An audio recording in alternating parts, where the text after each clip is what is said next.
Alright guys, there it is. Backing up again into the yard. Was probably going to go get more cars, so it's probably going to go on track 1. I'm not sure.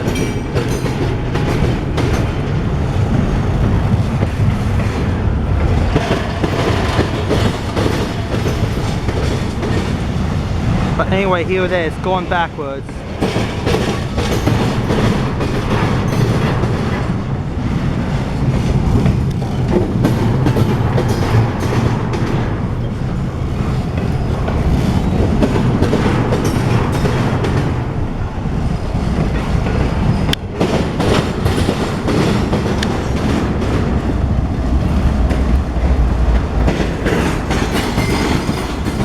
Wait, I believe they dropped off the, what you call it?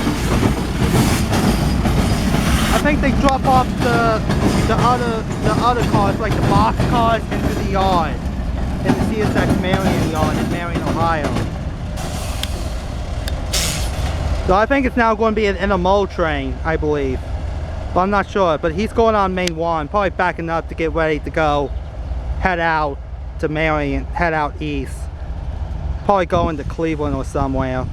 I'll look up the CSX Q348 symbol when I get home. The Q348 symbol destination when I get home. Okay, bye, and that's all for now.